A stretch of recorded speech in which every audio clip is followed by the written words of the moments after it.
En este viernes recemos con el Evangelio según San Marcos, en el nombre del Padre, y del Hijo, y del Espíritu Santo. Jesús llegó a Jerusalén y fue al templo, y después de observarlo todo, como ya era tarde, salió con los 12 hacia Betania. Al día siguiente, cuando salieron de Betania, Jesús sintió hambre. Al divisar de lejos una higuera cubierta de hojas, se acercó para ver si encontraba algún fruto, pero no había más que hojas, porque no era la época de los higos. Dirigiéndose a la higuera le dijo: «Que nadie más coma de tus frutos». Y sus discípulos lo oyeron. Cuando llegaron a Jerusalén, Jesús entró en el templo y comenzó a echar a los que vendían y compraban en él.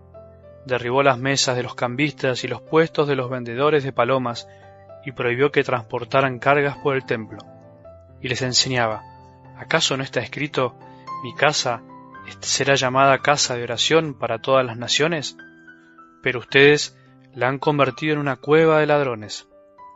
Cuando se enteraron los sumos sacerdotes y los escribas, buscaban la forma de matarlo, porque le tenían miedo, ya que todo el pueblo estaba maravillado de su enseñanza.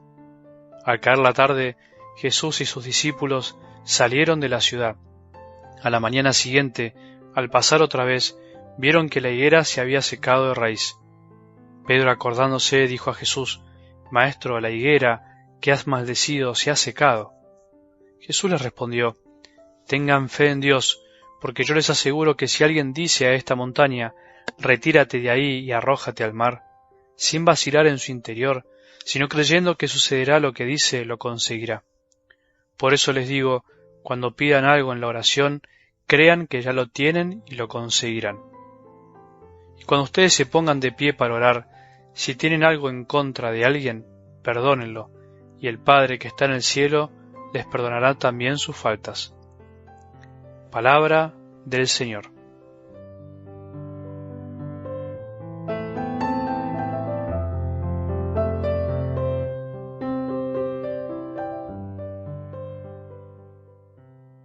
Una y otra vez hay que volver a empezar, aunque parezca una frase trillada, dicha incluso hasta en canciones que muchos no tienen que ver con la fe.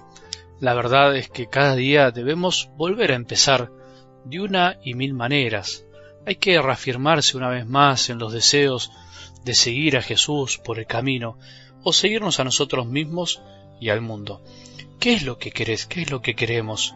Nos caemos y cansamos, nos entristecemos y bajoneamos o nos deprimimos, cuando en el fondo no estamos siguiendo verdaderamente a Jesús, cuando consciente o inconscientemente ponemos nuestras esperanzas y alegrías en cosas que pasan y nos terminan dejando vacíos. Y eso nos pasa a todos, de un modo u otro, en algún momento de la vida o en otro. Si andás así, acordate que es necesario volver a empezar, mirarlo a Jesús una vez más a los ojos, confiar en su amor y en su gracia, que nos debería bastar. Este viernes, ya cercanos al fin de semana, cada uno con el cansancio a cuestas de la vida que llevamos, creo que nos puede hacer bien contemplar el momento en el que Jesús llega a Jerusalén, cuando termina su camino, simbólicamente, o cuando llega a donde quería llegar, a entregar la vida. Por otro lado, escuchamos en otros evangelios que Jesús les había anticipado a sus discípulos que su destino era llegar a Jerusalén, en donde sería maltratado, crucificado, matado y finalmente resucitado. Pero ellos no terminaban de comprender nunca. Su ceguera no se los permitió, como nos pasa también a nosotros que seguimos a Jesús, pero muchas veces no terminamos de comprender que no pasa lo que Jesús dice que va a pasar.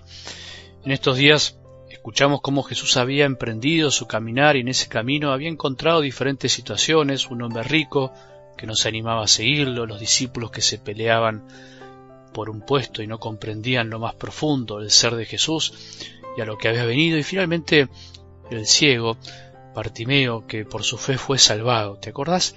Que por su fe no solo fue curado de su ceguera física, sino que fue curado de su ceguera espiritual y comenzó a seguir a Jesús.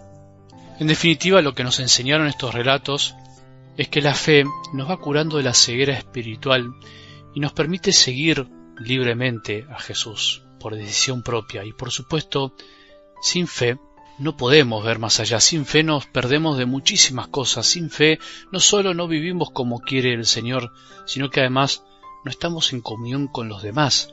No nos abrimos a cosas nuevas, no nos abrimos al amor, vivimos en nuestro pequeño mundo mirándonos el ombligo y además somos capaces de cuestionar hasta el mismísimo Dios. Y por eso Jesús en algo del Evangelio de hoy nos propone la fe, nos invita a tener fe, tanta fe que incluso seamos capaces de mover montañas.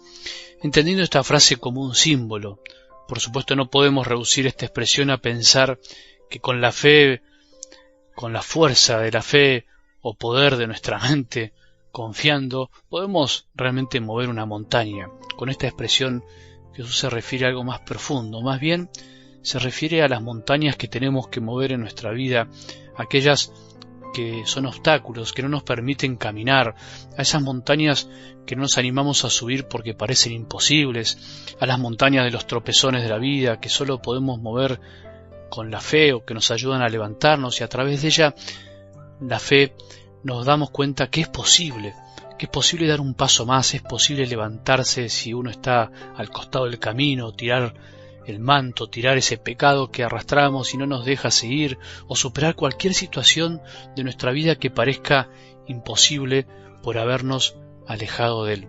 Lo importante es tener fe, confiar, fiarse de Jesús, rezar como si ya hubiéramos obtenido lo que deseamos, dejando todo en manos de Él, incluso si no pasa lo que nos gustaría que pase. Eso también es tener fe. Hoy te invito a que nos dispongamos a rezar, pidiéndole al Señor lo que necesitamos, pidiéndole a Él que nos cure de la ceguera para que nos animemos a seguirlo, pidiéndole también una gracia para alguien que vemos que la necesita, para algún enfermo, para alguien que sufre. En realidad, la fe mueve montañas porque la fe mueve corazones, y la montaña más difícil de mover muchas veces es nuestro corazón. Que tengamos un buen día y que la bendición de Dios, que es Padre misericordioso, Hijo y Espíritu Santo, descienda sobre nuestros corazones y permanezca para siempre.